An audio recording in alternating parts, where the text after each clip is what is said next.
already talked about creating decks a little bit.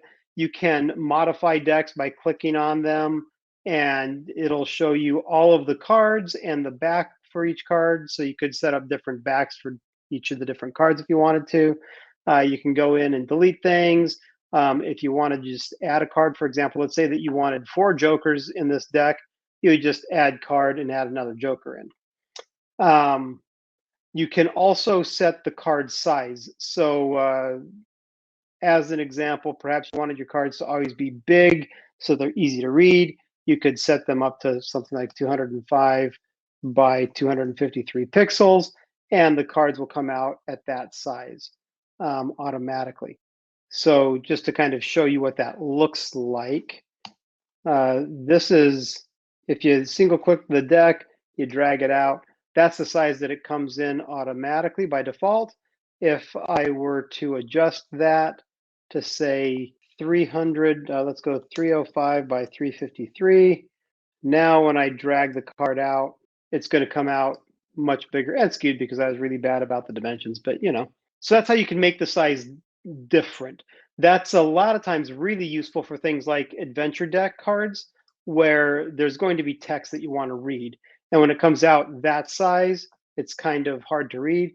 So I usually resize that to a different dimension. That way I don't always have to drag it and make it larger. I can just have it come out at this size. Also are the rollable tables, and this is where you would be able to set things up. A couple things to be aware of with rollable tables. They cannot take modifiers. So if you're looking at like the fear table that says you have plus or minus to the roll, you modify the roll based on the fear level of the creature. You can't do that with this type of a table. These tables are purely random generators. It's going to be whole numbers that cannot be modified.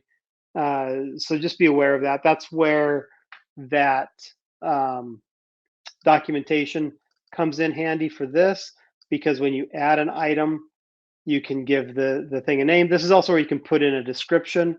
So for example, we could say right arm, and then the description of can no longer use the right arm, and you can give it a weighting of 96 or whatever you want. I believe that's actually 36. You could drop an icon image on there and use it that way as well. You save your change, and now that's added to the table.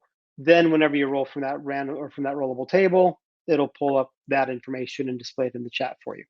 So that's your collections tab. And then you've got your My Settings.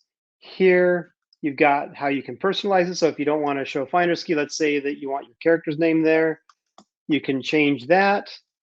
Something that my friends and I do a lot of times is we will say the character's name, we'll do like T for toughness, and let's say I've got a 5 toughness, and I've got a 5 parry.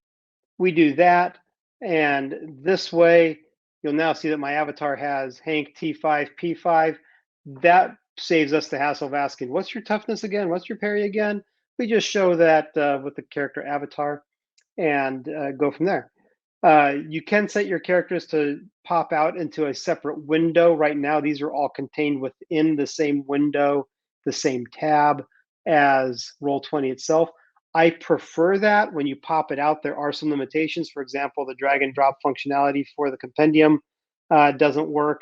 And there are other issues that I just don't feel like dealing with. But some people like the extra space by being able to pop the character sheet out. So total personal preference on that one.